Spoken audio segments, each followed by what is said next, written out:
palavra, paz e justiça do reino a todos. Aleluia. Nós, na última tempo de ensino e ministração, nós estávamos observando, o Novo Testamento, Gênesis, no capítulo 15, e a gente está falando do percurso da caminhada de Abraão, onde Abraão ele tem alguns desafios, e no capítulo 15 Deus aparece a ele e anima, segundo o subtítulo, Deus anima a Abraão e lhe promete um filho, Então a gente vai aqui nesse capítulo 15, rapidamente. A gente hoje vai vamos tentar trabalhar esses 3 capítulos aqui, 15, 16 e 17, e a gente pula para Hebreus, que é importante fazer essa conexão. Depois desses acontecimentos, veio a palavra do Senhor a Abrão numa visão e disse: não temas, Abrão, eu sou o teu escudo, o teu galardão será sobremodo grande. Respondeu Abrão: Senhor Deus, que me haverás de dar, se continuo sem filhos, e herdeiro da minha casa é o Damasceno Eliezer. Olha só, Então você vê que quando Deus chama Abrão, para construir, olha só, quando nós temos um chamado de Abrão, quando nós temos um chamado de Deus, quando nós sentimos algo que Deus quer fazer na nossa vida, nós precisamos entender que Deus ele vai construir algo novo, Por isso que a nova aliança, Jesus, ele nos traz algo novo. E se nós queremos viver esse algo novo, nós precisamos de fato entender que Deus vai construir uma nova vida, amém? O homem espiritual, ele vai ser levantado, ele vai ser trabalhado, amém? E aí então, você vê que Deus chama Abrão para, a partir de Abrão, uma nova cultura, um novo modelo de família, uma nova perspectiva, e Deus dá a promessa a Abrão, e Deus fala que da geração, da descendência de Abrão, iria se multiplicar muito na terra, grandemente, E aí Abrão tem os percalços, aí Deus vem no capítulo 15, e Deus fala para ele: isso que eu te falei, isso é de fato, eu sou tua força, teu escudo, eu sou teu descanso. E aí então, Deus fala, e aí Abrão condiciona, olha só, e aí essa é uma realidade às vezes nossa, como cristãos, porque Deus fala algo tremendo para nós, Deus fala algo poderoso para as nossas vidas, e o que acontece, amados? A gente condiciona a promessa de Deus à nossa situação atual,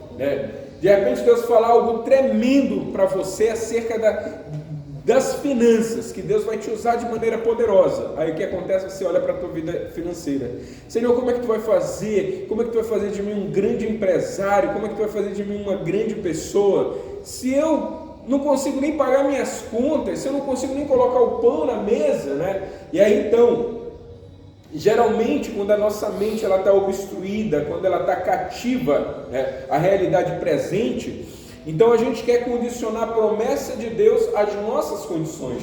Na verdade, a promessa de Deus, ela vem desbancar as nossas condições.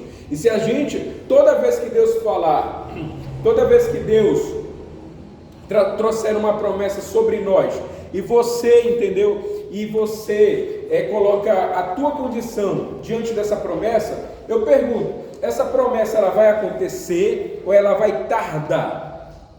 Ela vai tardar. Por quê? Porque você está condicionando a promessa de Deus à tua situação. E a promessa de Deus é exatamente para nos arrancar daquela situação.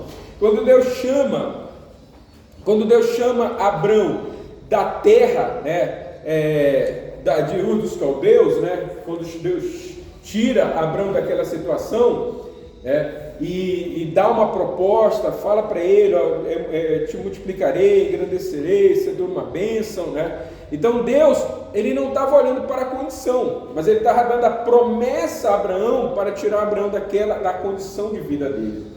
Então qual é um dos erros hoje de muitos cristãos? Ouvir uma promessa da parte de Deus, ter uma palavra poderosa da parte de Deus, mas condicionar esta palavra à realidade presente da sua vida. Uma promessa acerca de casamento condiciona a situação atual do casamento. Uma promessa poderosa na área da família, aí condiciona a atual situação da família. E você vê que todas as vezes que Abrão, ele condicionava a promessa ao atual estado dele, o que acontecia? Mais embaraço Abraão tinha, mais dificuldade Abraão encontrava, mais desafio Abraão encontrava, né? Então, hoje, o erro de muitos cristãos é pegar a palavra e condicionar a sua vida atual. Hoje, o grande erro das pessoas é pegar o propósito de Deus e condicionar a sua realidade presente. Tudo que Deus nos oferece é exatamente para nos tirar do nível que nós estamos, para nos levar para o nível que Deus quer. Então, hoje nós precisamos aprender isso. Toda vez que vem uma palavra, uma direção da parte de Deus, é Deus nos tirando do nível da situação que nós vivemos para nos levar a um nível maior. Amém? Pastor, me explica essa parte aqui. Então disse Abraão: Senhor, Jeová, o que me há de dar 2 anos sem filhos? Até então eu entendi. E o mordomo de minha casa é o Damasceno. Maravilha, né? Por quê? Porque esse mordomo, que ele apresenta como mordomo, né? Versículo 2, para os que vão assistir depois. E aí, então, esse mordomo, né, que ele apresenta como mordomo, na verdade, ele já considerava como filho. Esse Eliezer, em outro tempo, em outro momento, era um escravo resgatado, entendeu? Então, nas caminhadas, nas peregrinações de Abraão, ele resgatou, entendeu? E trouxe para servir dentro da sua casa. Só que é um homem muito competente, um homem muito leal, um homem que estava dado o seu coração à casa de Abraão. Então ele servia com fervor, ele servia com diligência, com lealdade, com fidelidade, ao ponto de Abraão olhar toda aquela multidão que caminhava com ele, né, que Abraão já tinha uma comitiva grande, e ver de todos eles, ver um que era mais parecido como um filho para ele. E aí ele fala para Deus, porque Deus fala que Deus daria um filho para Abraão e para Sarai, que desse filho seria uma geração realmente diferente, viveria realmente a cultura que Deus queria, né? E aí, quando Deus vem, né, como o subtítulo falou, e anima novamente Abraão, dizendo assim: olha, eu vou te dar um filho, entendeu? E aí Abraão questiona, mas como, né?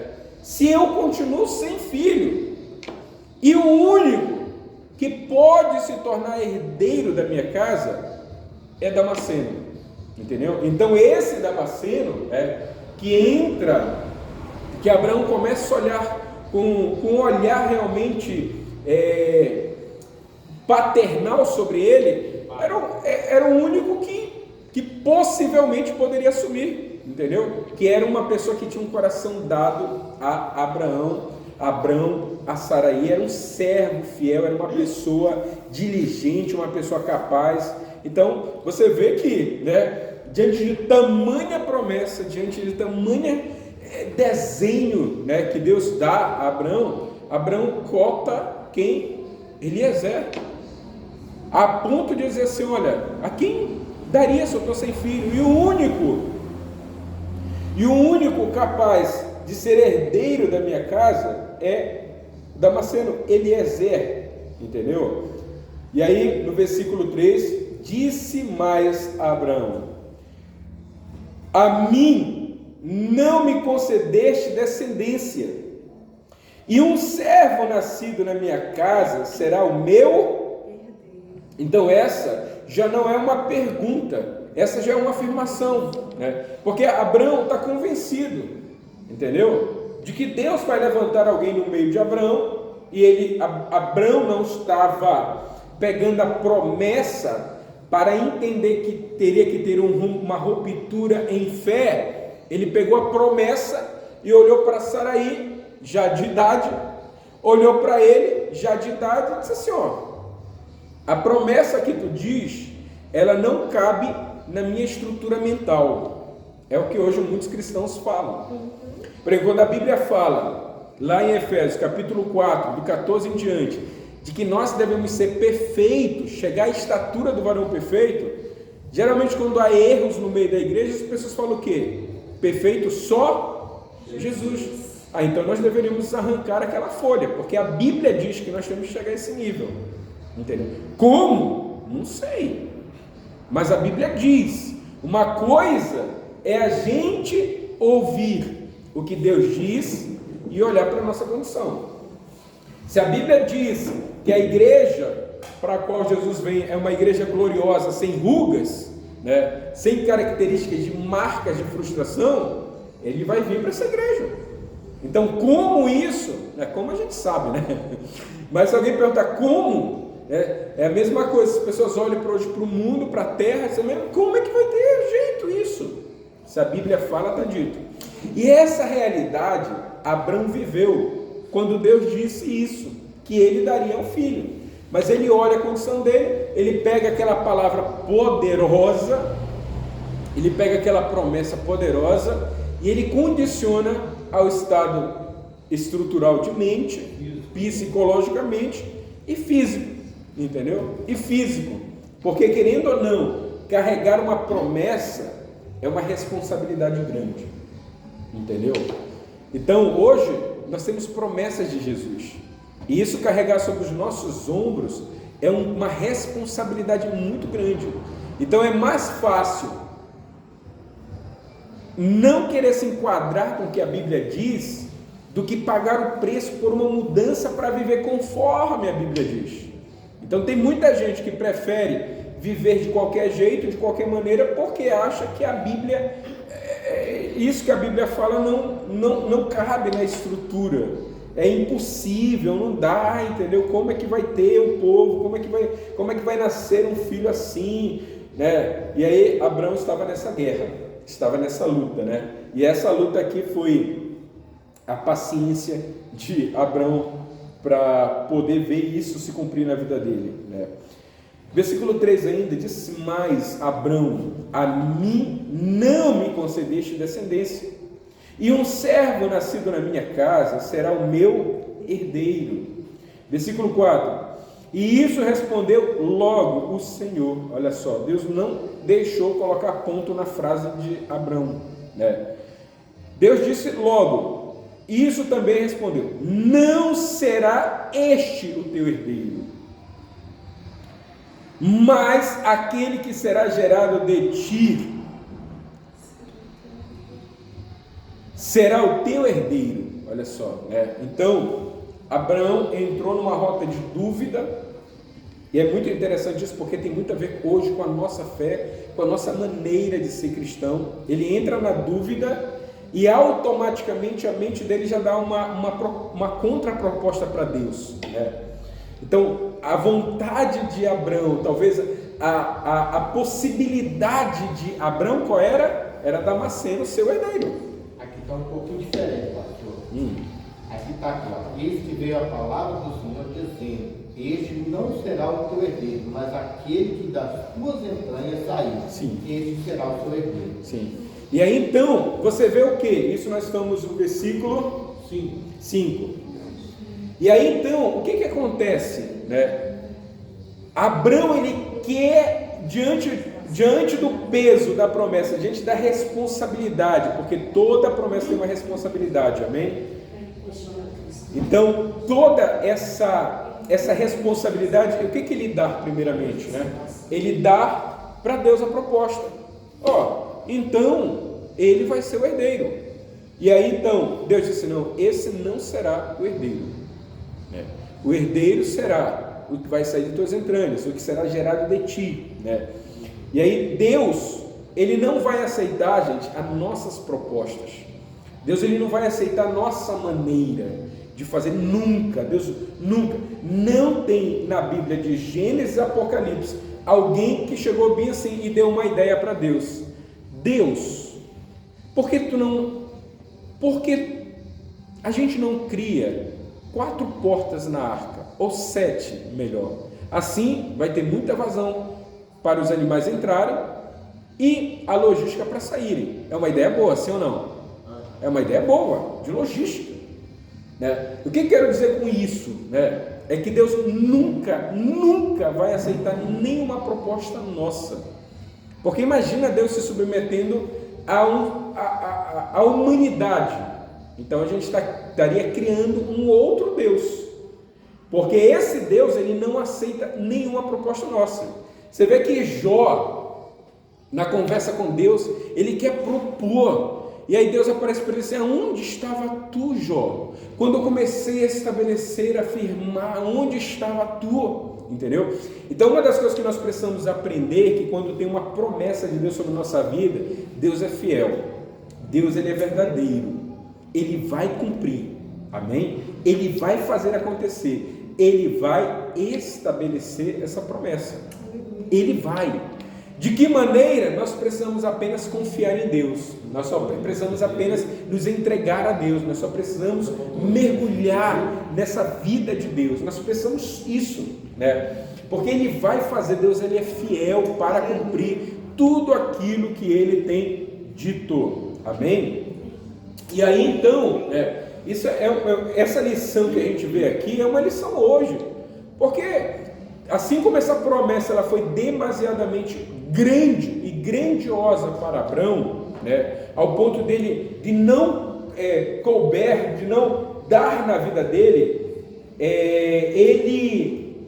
ele começa a trazer uma proposta para Deus. Olha, Deus, tu não me deste até hoje, mas eu tenho Eliezer, que é o mordomo da minha casa, ele vai ser o herdeiro. E Deus falou assim: não, como eu tinha dito, o herdeiro será aquele que será gerado das tuas entranhas. Este será o teu herdeiro.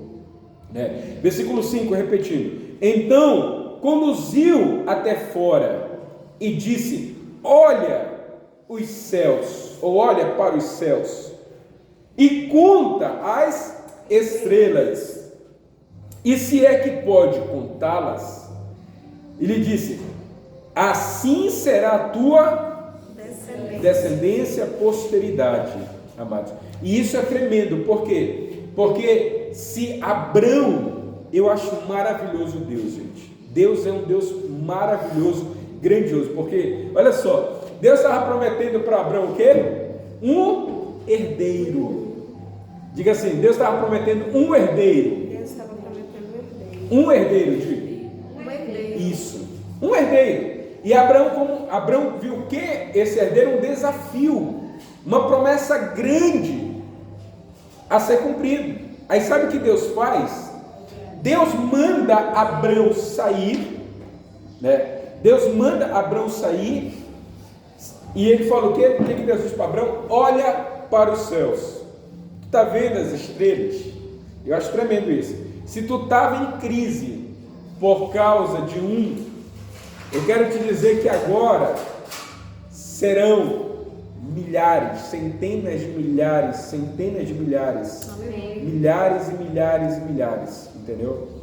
Então, amados, porque Deus, Ele é tremendo, Ele vai fazer muito além do que pensamos, do que imaginamos ou do que pedimos. Nesse caso, Abraão não estava pedindo ninguém, né? Para ele, um só já era desafiador. Só que Deus, amados, Ele não vai fazer segundo as nossas limitações. Deus, Ele não vai operar segundo a nossa ótica natural. Ah, mas eu só posso fazer isso aqui. Não. Se Deus quer te usar, Ele vai te levar muito mais além para fazer coisas grandiosas, extraordinárias. Porque não será você, será Deus fazendo através de você. Né? Então, se a crise de Abrão era um só filho, aí Deus coloca ele, manda ele sair e fala assim: agora está vendo as estrelas? Pois é, assim será a tua descendência, a tua posteridade. Então conduziu Abrão, versículo 5, e até fora e disse: olha para os céus e conta as estrelas, e se é que podes. E lhe disse: será assim a tua posteridade. Versículo 6: ele creu no no Senhor. Olha só o que aconteceu, ele creu no Senhor. Amados, nós podemos ter as dúvidas, nós podemos ter as dificuldades, nós podemos ter as limitações, nós podemos ter a falta, talvez, até mesmo de recurso para algumas coisas, nós podemos. Só que a gente precisa entender que Deus, ele não se move, ele não vai se mover segundo as nossas frustrações, ele não vai se mover segundo as nossas necessidades financeiras, ele não vai se mover segundo as nossas faltas de habilidades ou capacitações. Deus, ele não nos chama de olho nisso. Deus não nos chama assim, olhando assim, eu vou usar aquela pessoa porque aquela pessoa fala muito bem. Eu vou usar aquela pessoa porque aquela pessoa tem muito recurso financeiro. Eu vou usar aquela pessoa porque aquela pessoa tem uma habilidade extraordinária. Deus não faz isso, entendeu? Deus, ele pega, levanta quem ele quer, né? E segundo a proposta de Deus, é pegar aquele que não é para ser. Olha, é tremendo, gente, né? É tremendo isso, né? Porque se alguém chegar e falar assim, eu não sirvo para nada, esse que serve, eu não tenho dinheiro para nada, é esse que Deus quer levantar, eu sou um tadinho, é esse que Deus quer pegar, entendeu? Só que Deus não vai passar uma vida toda com tadinho. Deus quer pegar, usar, transformar, quebrar, moldar, dizer, rompa, e agora você é isso. Agora você vai ser a resposta. Agora você vai ser essa pessoa extraordinária. E o bom disso, que é o quê? Que nós, amados, nunca vamos poder nos gloriar a nós mesmos, né? Como o apóstolo Paulo fala, né? Que a gente nunca pode achar que é de nós mesmos, né? Eu sempre digo, né, que antes de conhecer Jesus, eu era uma pessoa muito tímida, eu era uma pessoa muito, né, não falava, não tinha conhecimento, e aí de repente, o que acontece? Quando Cristo, ele vem e muda a minha vida, e aí já é uma outra performance, né? Então, a maneira de falar, a maneira de se expressar é outra, porque aquele que não era começa a ser, né? Então todos nós temos uma habilidade, nós temos uma chance, nós temos uma oportunidade grande, né? Segundo o que Deus mostra aqui para Abrão, né? Porque ele não tinha capacidade nenhuma, ele não tinha, entendeu? Nenhuma condição de ser pai, ele não tinha condições de ser, né?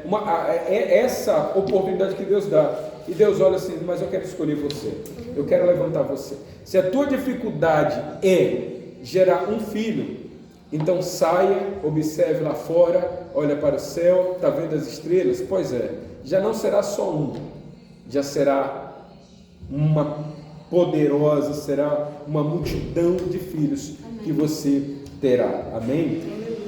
Então, nunca podemos, o grande erro hoje da igreja é isso, condicionar a promessa segundo a realidade presente, amém? Então, o fracasso, né, de Abrão sempre foi condicionar a promessa a essa realidade. A Bíblia fala que no versículo 6, ele creu no Senhor, e isso lhe foi imputado para a justiça. Ok? É isso que a gente vai ver lá em Hebreus adiante, na galeria da fé também, né? Dos heróis da fé. Abraão é cotado exatamente nesse versículo aqui, no versículo 6, né? Porque ele creu.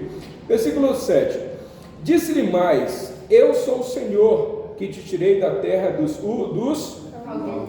para te dar a terra por herança, para dar-te essa terra por herança, né? Então, uma outra coisa que Deus lembra sempre de onde nos tirou, para a gente nunca esquecer, nos dá a promessa e nos mostra que Ele não depende das nossas condições para fazer aquilo que Ele falou. Perguntou-lhe Abrão: Senhor Deus, como receberei, como saberei que eu hei de possuí-la? Respondeu Deus: toma-me uma novilha, uma cabra e um cordeiro, do qual de 3 anos, uma rola e um pombinho. Olha só, versículo 10: ele, tomando todos esses animais, partiu-os pelo meio e lhes pôs em ordem as metades, um defronte das outras, e não partiu as aves.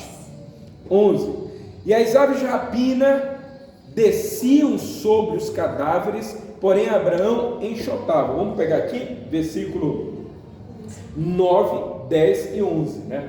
Olha só, qual foi a pergunta de Abraão? Senhor, como é que eu saberei que essa terra, que essa conquista, que essa promessa é minha? E qual foi a resposta de Deus? Levanta um altar. Amados, como nós vimos nas aulas passadas, Deus, ele tem aliança com gente de altar, né? E quando eu falo com gente de altar, não é a gente que prega, não é a gente que toca, que dança, que canta, não é isso. Com gente de altar é com gente de fidelidade, de aliança, de honra, de integridade. Isso é o altar que significa para Deus, né? E aí então, Abrão, ele vai fazer o quê? Ele vai ofertar a Deus, né? Olha só, isso aí é tremendo, porque olha só, você não vê Deus falando isso, você vai tirar uma oferta, como às vezes a gente tem que falar aqui, né? Ainda falar para as pessoas assim, como é que eu vou ser curado? Aí vem alguém assim, olha, você precisa ser uma pessoa fiel, nos seus dízimos, nas suas ofertas. A pastora Graça falou muito interessante, né? Que Deus, ela trouxe a ensinação de Ananias e Safira, né? Mas você vê como Deus trata tão interessante esse caso, que ele conduz ao ponto de matar, entendeu? Esse Deus, ele chega ao ponto de matar, entendeu? Quem matou Ananias e Safira? Deus. Foi Deus, entendeu? Então, quando toca numa situação tão importante, porque às vezes a gente valoriza tantas coisas, mas para Deus, o que ele valoriza? Lá em Malaquias, que às vezes os pastores ensinam para a igreja, mas aquele Malaquias é justamente para nós pastores, né? Quando Deus aparece ali, ele poderia aparecer como um Deus Jeová Jireh, porque ele estava falando de provisão, né? Ele poderia falar como Jeová Rafá, ele poderia falar na sua multiforme. Mas como é que Deus se apresenta lá em Malaquias, no capítulo 3, 4, aliás, né? 3, 10, isso. Isso, como é que Deus se apresenta naquele momento? Senhor dos Exércitos. Está falando de recurso, está falando de dinheiro. Tu sabe como Deus se apresenta? Como alguém que está pronto para brigar, para lutar e para matar. Olha só, né? A igreja não entende isso. Você vai ver que todas as vezes que aparece recurso no meio, Deus ele entra fortemente, fortemente. Quando aparece alguém, Jesus fala assim, ó, não podeis servir a dois senhores, outro serve um e abandona o outro, né? Então, quando trata-se acerca de riquezas, e riquezas no total, se fala de promessa de Deus, não somente de dinheiro, mas quando se trata, porque, amados, todo homem e toda mulher tendem a cair pelo quê? Pelo poder e dinheiro. Porque poder e dinheiro gera fama, orgulho, soberba, luxúria. O amor ao dinheiro é a raiz de todos os males. Entendeu? Não é o dinheiro que é o problema. O problema é um coração, entendeu? Corrupto. O dinheiro é uma bênção. O dinheiro nos faz promover muitas coisas, nos faz o reino expandir. O dinheiro é uma ferramenta que Deus nos dá para esse momento, para fazer as coisas acontecerem. O problema é alguém que ora a Deus, Deus me dá que eu vou fazer, eu vou ser fiel, e Deus coloca, e aquela pessoa... Esse é o problema.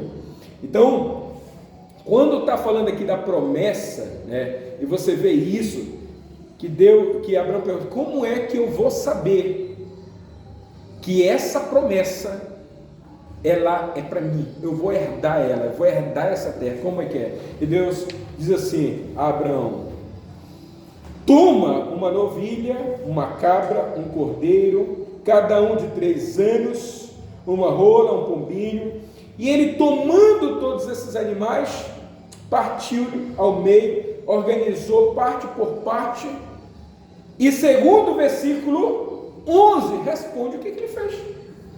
Entendeu? Ele montou um altar, ele estava para ofertar a Deus. Olha só a resposta, né? Eu acho tremendo isso, porque quando você entende como Deus trabalha, a igreja vai sair do nível de miséria. Rapaz, no dia que a igreja deixar de ser escrava do dinheiro para se tornar senhor dos recursos financeiros, aí ela não vai mais estar escrava de mamon. E isso é tremendo, porque para Deus é aquilo que Deus criou, o homem governar, né? O que tem numa cédula de 50 reais? Qual é o desenho que tem ali? Uma onça. Uma onça, né? O que tem numa cara de 100 reais? Garopa. Uma garupa? Garopa, né? O que tem, entendeu? Na de 2 reais? Para tartaruga.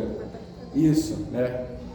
E aí, olha só, até dessa forma, o homem deveria governar sobre os animais. Só que hoje, aqueles animais estão governando os homens. É simples. Hoje o animal que governa os homens é o dinheiro. E deixa os homens que nem animal. Simples, entendeu? Muito simples. E aí, amados, é tremendo, porque aqui Abraão pega os animais, que eram as ofertas, e faz o quê? O que ele faz? Ele sacrifica, ele oferta. Não é nem sobre recurso financeiro, né? Mas é importante a gente saber isso, porque é uma pergunta chave. Senhor, como é que eu vou ser curado? Como é que eu vou ver minha família restaurada? Como é que eu vou ver? Qual é o teu altar? Porque Deus, ele quer saber, para te ter a resposta, Deus quer saber qual é o teu altar. Qual é o teu altar? Se você tem um altar, com toda certeza você vai ter a resposta de Deus.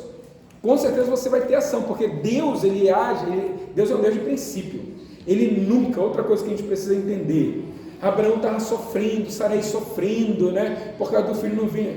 Eu não vou fazer porque vocês estão se sentindo velho, porque vocês estão se sentindo incapaz. Eu não vou fazer porque vocês, fisicamente, vocês não têm condições nenhuma. Eu não vou fazer por causa disso, eu vou fazer porque eu tenho um propósito. Eu vou fazer porque eu sou Deus dos teus pais. Eu vou fazer porque eu dei uma palavra lá na geração passada, e eu sou Deus. E eu vou cumprir, mas não é porque tu está velhinho, não. Não é porque tu não tem condições. Não é porque tu é tadinho, não. Eu vou fazer porque eu sou Deus. É essa a lógica. Porque quando a gente sai do nível de tadinho, entendeu? A gente vai para a dimensão de entender que Deus, ele vai fazer porque ele é Deus. Aí a coisa muda. Deus tem prazer de atender um filho. De atender um filho. Deus tem prazer, tem alegria nisso, né? E aí no versículo 11, porque se a gente ficar assim, não, mas ele matou os animais, mas segundo a teologia não mostra, entendeu, o que eles fizeram. O versículo 11 responde, entendeu? Responde. E aí então, as aves de rapina vinham, as aves de rapina desciam sobre os cadáveres, porém Abrão enxotava, né? Então o que aconteceu? Abraão levantou o altar, colocou os animais ali, entendeu, para sacrifício, e as aves de rapina, elas vinham para roubar aquele sacrifício, né? E aí hoje a gente pode também entender ou nos perguntar, na verdade a gente precisa nos perguntar, qual é a ave de rapina hoje que rouba o teu sacrifício para Deus? É ou não é? Deus, essa semana eu prometo que eu vou fazer isso para ti. Aí a semana começa, a ave de rapina já deu um giro assim, e aí quando tu pensa em fazer, a ave de rapina já roubou lá o teu sacrifício, aquilo que tu ia fazer para Deus. Aí a semana acaba, aí tu vai ficar naquela condição, Deus, como é que eu vou herdar essa promessa? Como é que eu vou saber se essa promessa é para mim? Como é que eu vou saber se essa terra, se essa conquista é para mim? Né? E aí hoje o cristão está andando assim. Hoje os cristãos, eles caminham dessa forma. Porque eles planejam, eles dizem que vão fazer, eles levantam o altar, mas aí eles permitem que as aves de rapina venham.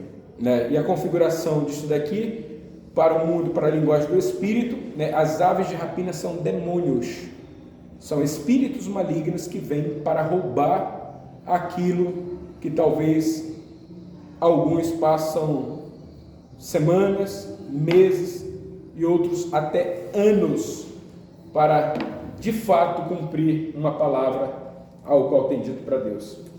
Deus, Ele tem pressa no seu propósito, amém? Então, isso é muito tremendo, esse versículo é muito, muito, muito tremendo, né? O Senhor entra em aliança com Abrão, versículo 12. Ao pôr do sol, caiu profundo sono sobre Abrão, e grande pavor e fechadas trevas o acometeram, isso. Vamos lá, versículo 12, novamente corrigindo. Ao pôr do sol, caiu profundo sono sobre Abrão, e grande pavor e fechadas trevas, ou densas trevas, o acometeram. Versículo 13. Então lhe foi dito, sabes com certeza, que a tua posteridade será peregrina em terra alheia, e será reduzida afligida por 400 anos. Amados, Deus, onisciente, onipresente, conhecedor de todas as coisas. Abrão estava levantando um altar pela promessa. Qual era a promessa? Pela posteridade. Sim ou não? Sim. Né?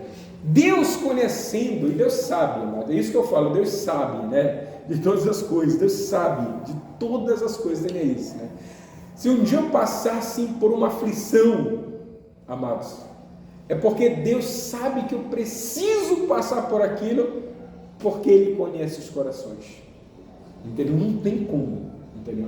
Às vezes existe guerra, as guerras, né, que a gente causa, como Ló foi para Moabe, e ele mesmo causou a guerra na vida dele lá, na vida da família dele, e existem as provações que Deus nos faz passar. Então, amados, quando Deus, olha só, vem aquelas densas, vem a promessa. Primeiro Deus assim, sai, olha as estrelas, viu? Assim será. Não é só um não, Abraão, é logo um monte. Se você está em crise por causa de um, eu quero te dizer que você vai entrar em crise agora, porque toda essa descendência vai ser incontáveis na terra, entendeu? Segundo, aí Abraão perguntou, mas como é que eu vou saber se eu sou herdeiro dessa terra, Senhor?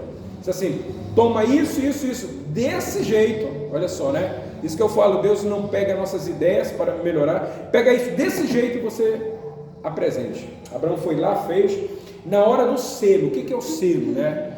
Na hora que Deus te fala algo e você vai o quê? Você vai selar aquela palavra. Então naquele momento há uma guerra espiritual, e aí aquelas densas trevas é a guerra espiritual. Você vê que as aves de rapina vêm, né? Tenta roubar, depois Abrão, um profundo sono, né? E ali ele tem essa experiência, umas densas trevas encobrindo tudo, um terror, uma angústia talvez, entendeu? Algo ali que ele está passando, e vem algo que Deus fala, algo que Deus está trazendo a Abraão. Assim, ó, você está pagando hoje o preço por essa geração, por essa posteridade, por nós, né? Olha só, Abraão nos selou, amados, também com uma oferta, né?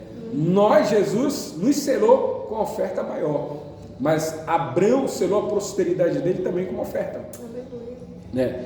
E aí então, Deus vem e fala bem assim, olha, você está fazendo tudo isso hoje, mas lembra-te que essa tua geração, ela vai caminhar peregrina sobre essa terra. Por quê? Porque tu já está preparado, tu já me conhece, mas a tua geração, ela vai ser rebelde, vai ser uma geração que ela vai ser levada para o cativeiro, ela vai ser escrava, ela vai ser reduzida à escravidão. Deus, sabendo, diz isso a Abrão, né? Então lhe foi dito, sabes com certeza que a tua posteridade será peregrina em terra alheia, e será reduzida à escravidão, e será afligida por 400 anos, né? E a gente sabe que depois aquela geração, ela foi levada para o cativeiro, né, egípcio, né? Então, amados, trazendo hoje para nós, que geração nós somos? Qual é o cativeiro hoje que nós vivemos, né? Eu estava dando uma palavra, não sei se era lá em Manaus, né? Ah, sim, foi, na reunião lá. Que nós somos a geração da tecnologia. Eu, particularmente, eu sou um ministro de transição, olha só. Por quê? Porque antes de mim, a gente sempre tem que conhecer, gente, a história da igreja e os fatores atuais, entendeu? Antes de mim, né, os grandes que já se passaram, os grandes generais que já se passaram, a turma do Mores Cerulo, entendeu? A turma dos grandes que pregaram nessa terra e impactaram essa terra, eles não tinham tecnologia, eles tinham uma palavra poderosa, eles dependiam plenamente do Espírito Santo de Deus. Naquele tempo eles desejavam assim, se uma dessas nossas mensagens caísse na web, não falava assim porque eles nem me conheciam, se caísse na mídia, se caísse no Facebook, se caísse no Instagram, se caísse, uau, ia ser tremendo.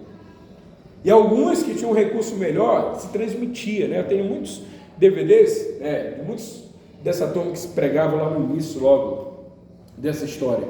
E aí eles morreram, eles passaram. E que tipo de pastor ficou na terra, gente? Uau, me constrange. Que tipo de gente que ficou na terra?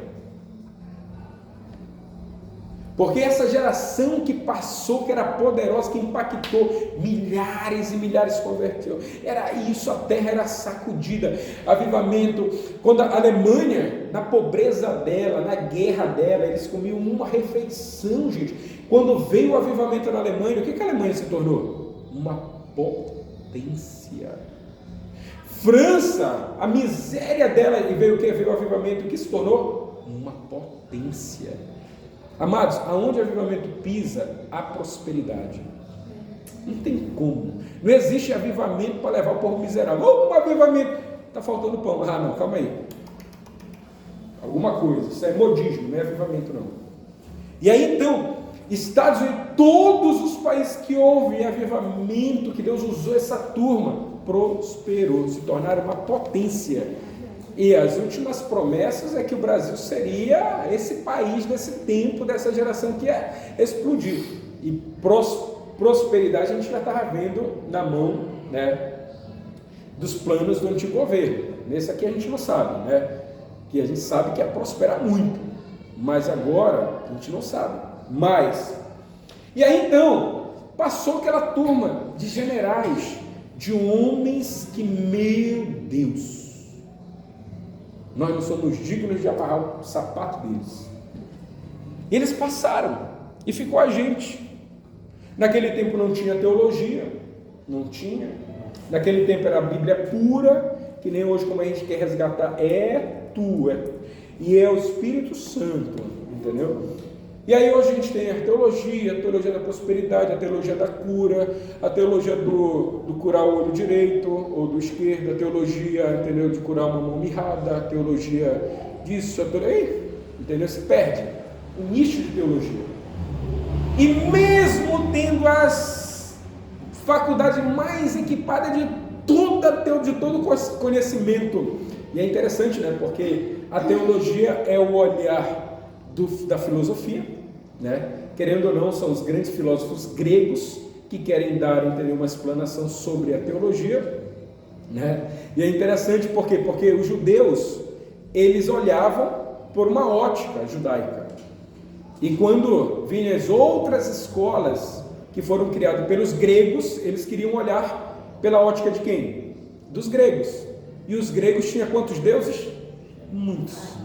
Então, logo, uma base teológica é que o estudo é olhar por várias óticas de vários deuses, até descobrir que Deus é Deus, entendeu? Então é melhor sempre olhar por uma ótica única, né?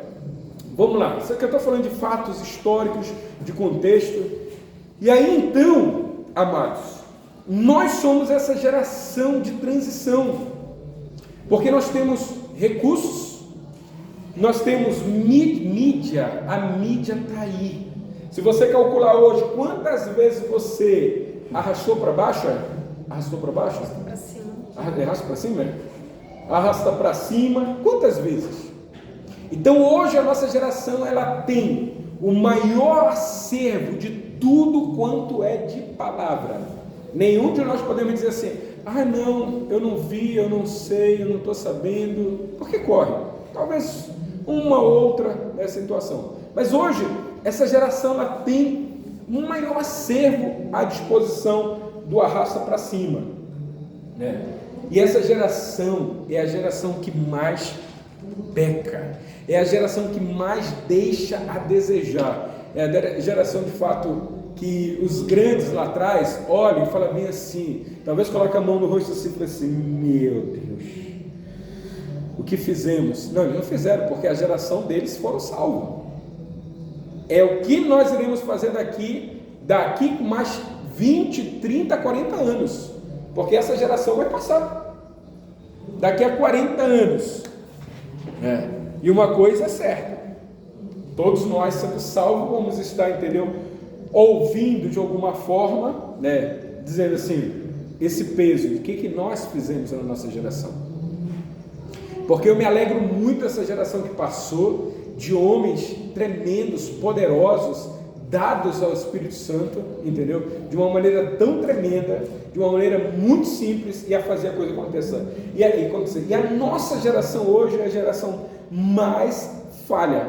Por quê? É uma geração que nós não ensinamos e nem buscamos conhecer, né? Porque muitos pastores, eles não usam tecnologia.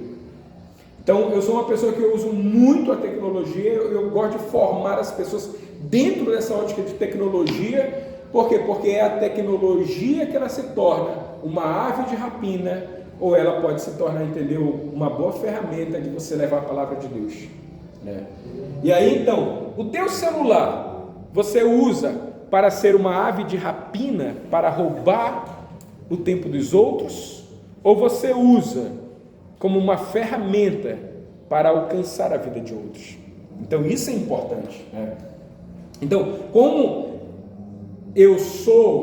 na verdade eu estou trazendo essa consciência, pastores, que nós somos essa geração de transição, daquela geração que os ministros, que os pastores não tinham celular top, que não tinham, entender, muitos recursos audiovisual, de mídia, mas tocava uma multidão poderosa. E nós somos essa geração que a gente não sabe, não sei, o celular podia fazer isso? Claro. Não sabia que poderia. Pode. Então nós somos essa geração que estamos ensinando essa transição e ao mesmo tempo fortalecendo uma geração para usar a tecnologia para fazer o maior alcance de outras centenas e milhares de pessoas, entendeu? Então isso é tremendo. Nós temos lá em Manaus, Casa Paterna, pessoas que são alcançadas por essa palavra, né? Pelo vão lá, eu quero ir lá, quero ouvir, quero isso na minha vida, isso é muito bom. Ok? Então, ave de rapina, vamos voltar aqui porque esse é um outro estudo. 14. Versículo 14, né? Não aqui, aí então foi quantos anos? 400 anos, né? Mas ficaram 430 anos. Mas também eu julgarei a gente que a quem tem de sujeitar-se, e depois sairão com grandes riquezas. Amados, é a melhor coisa entender que quando você está mesmo debaixo de um processo na tua vida, se você cumprir, olha só, se você cumprir esse processo, se você fizer a sua aliança com Deus, se você tiver a sua entrega com Deus, se você tiver a sua vida alinhada com Deus, como Deus quer, e como Deus quer, como Ele quer, não como eu quero dar proposta. Deus, eu queria assim. Deus, mas eu só posso te servir assim, não é como Ele quer. Tu sabe o que acontece, amados? Olha só o que Deus fala: eu vou julgar, eu vou sujeitar, ou julgarei os que te oprimirem nesse tempo de processo na tua vida. Olha só, julgar, mas depois que você sair, você vai sair com grande, amados, né? Por isso que Deus, Ele odeia o homem iníquo, o homem que tem no seu coração luxúria, que tem no seu coração a soberba, porque isso, Satanás, não era porque era só o mais lindo. Ah, eu sou lindo, então eu posso, eu sou isso, aquilo. Não, não é só isso não. Eu sou isso, mas eu quero alcançar a riqueza.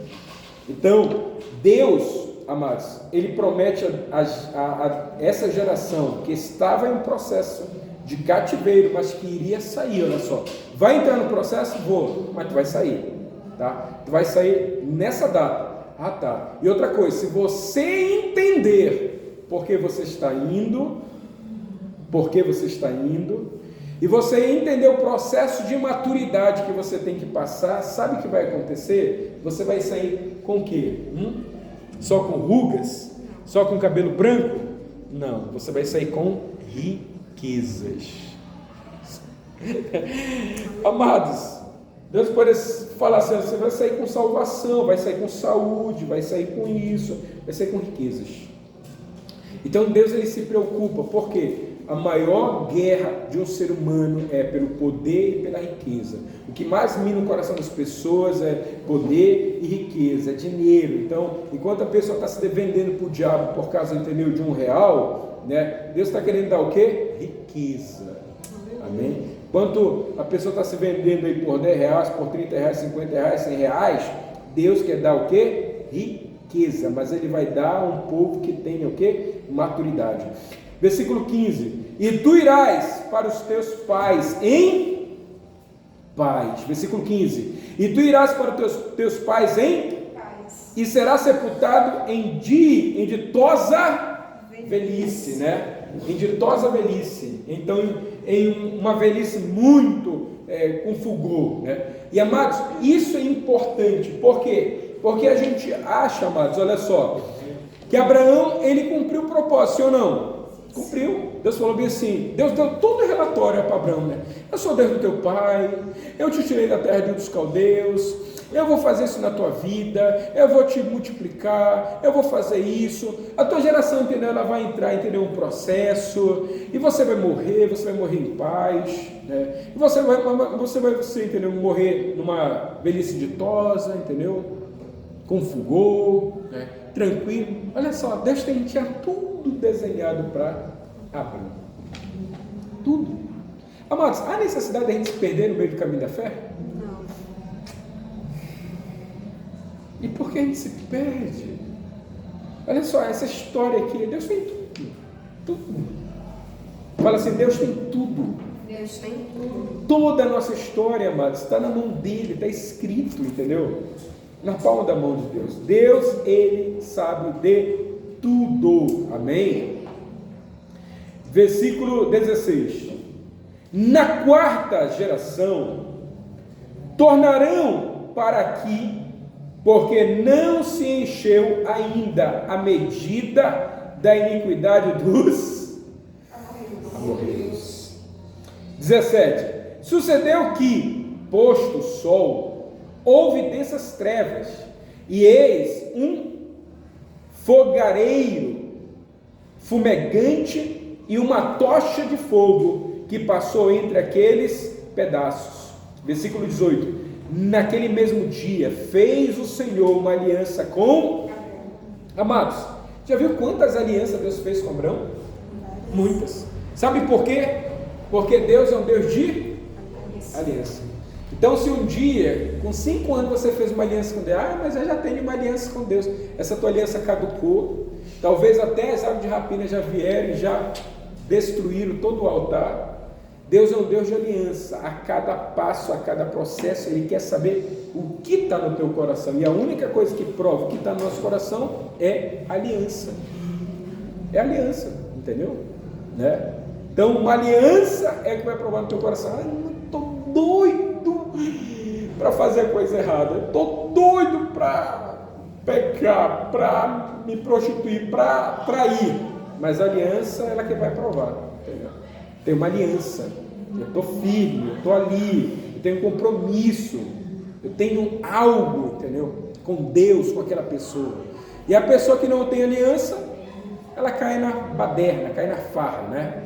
E alguns que dizem que tem aliança, mas acabam não tendo, porque a aliança é que prova o que nós temos. Amém? Uma aliança que prova que nós temos, né? Versículo 18, naquele mesmo dia fez o Senhor uma aliança com Abrão, dizendo: a tua descendência dei esta terra, desde o Egito até o grande Eufrate, o Queneu, o Quiseneu, o Cadonomeu, o Eteu, o Fariseu, Rafaíns, Amoreu, Cananeu, Girgazeu e o Jebuseu. Olha só, todos esses povos, entendeu? Foram dados, né, ali para servir. Versículo 16, a gente vai ficar só no 16. Ora, Saraí, mulher de Abrão, não lhe dava filhos, tendo porém uma serva egípcia, por nome de Agar. Disse Saraí a Abrão: eis que o Senhor me tem impedido de dar a luz. Na verdade, amados, olha como ela colocou: Deus tem me impedido. Ela estava certa, porque Deus era quem daria, né? Eu te darei, tu terás um filho, né? Sabe por que algumas coisas não acontecem na nossa vida, gente? Só para Deus fazer aflorar o que está no nosso coração, só para a gente ouvir a nossa voz interna, entendeu? Só para a gente ouvir. Que às vezes a gente não, eu creio, aleluia, é isso mesmo, eu creio, esse mês vai ser o melhor mês. Dia 29, meu Deus. Dia 31, Jesus. Rapaz, isso eu não deveria fazer, mas eu vou fazer porque eu acho que Deus vai permitir, né? Tá faltando um dinheirinho, então é melhor fazer. Acho que Deus não vai se importar não fazer isso. Amados, às vezes algumas coisas não acontecem na nossa vida só para a gente mesmo, não é para Deus ouvir não é para Deus ouvir, mas é só para a gente ouvir a voz do nosso eu de dentro. Rapaz, não, acho que Deus não vai se importar não, eu fizer isso aqui, mexer dali, trocar aqui, fazer isso, não, acho que Deus, não, porque eu orei a Deus, mas ainda não aconteceu, eu acho que não vai se importar de eu fazer isso. Eita, é ou não é? Então algumas coisas não acontecem na nossa vida ainda, porque Deus, Ele quer que a gente ouça, né, a voz da iniquidade, a voz do eu, a voz do pecado que é em nós, a voz da corrupção que é em nós ainda, a voz. E aí Sarai está nessa condição. Ela chega assim: Abrão, meu amor, meu querido, meu lindo, tu sabe que o Senhor tem me impedido de gerar um filho, mas tu sabe que eu pensei, tu sabe que eu sinto assim que talvez, eu sinto, entendeu? Esse negócio de sentir, eu sinto que você poderia pegar minha serva, está dentro de casa, eu acho que Deus não vai se importar, já que Ele quer que a gente tenha um filho, vai ser de ti, teu sangue, vai estar no bucho da outra, mas eu estou permitindo, e ela é minha serva, então segundo a palavra serva, ela tem que obedecer. Rapaz, o propósito do ser humano é uma desgraça, o ser humano em si, é por isso que Deus permite a gente às vezes passar por uns processos, gente, violento na nossa vida. Por quê? Porque enquanto a gente não ouvir de fato lá os nossos pensamentos, porque a gente não crê às vezes a gente não crê, às vezes a gente não muda porque a gente não se enxergou. Meu Deus, a gente imagina que a gente é a melhor pessoa, a gente imagina que não, está tudo certinho, não, está tudo tranquilo, porque a gente imagina que nós somos a melhor pessoa. É por isso que a gente não se permitiu ser mudado, ser transformado. E aí então Deus permite que não aconteça ainda, para a gente ouvir as histórias mais cabulosas que habitam no coração de uma pessoa que não tem fé e não tem aliança com Deus. Às vezes Deus permite algumas coisas assim, só para a gente ouvir. Você assim, não, calma aí, Saraí. Repete de novo. Não, convenhamos. Já faz muito tempo que Deus falou isso. Tu acha que Ele não colocou essa serva aqui no nosso meio? Tu acha, Ele já falou 1, 2, 3, Ele falou que é de ti. Então vá lá e faz a tua parte. A minha parte é permitir, entendeu? Ela está aqui dentro de casa mesmo, então está tudo resolvido, tudo dentro de casa. Ninguém vai saber, claro, todo mundo soube, né? Mas você tem autonomia para fazer isso. Você é Abraão, você é o líder maior, você pode fazer. Você é o líder, então você pode. Então faz. As ideias mais cabulosas que Satanás coloca lá escondido e só vem aparecer no dia da provação, no dia da luta, no dia da guerra. No dia da guerra eu preciso ser santo. No dia da devolução do dízimo eu preciso devolver mais. Nós precisamos ouvir a nossa voz. E quando a gente reconhece o que está dentro de nós, a imundícia, a podridão, a corrupção, a mentira, o engano, é só nessa hora que a gente vai buscar de fato uma mudança e uma transformação. Porque enquanto a gente não ouvir a voz cabulosa dentro de nós, a gente acha que a gente é o top dos tops. Nós achamos que nós somos as pessoas mais... E só uma prova, amados, para testar o nosso coração.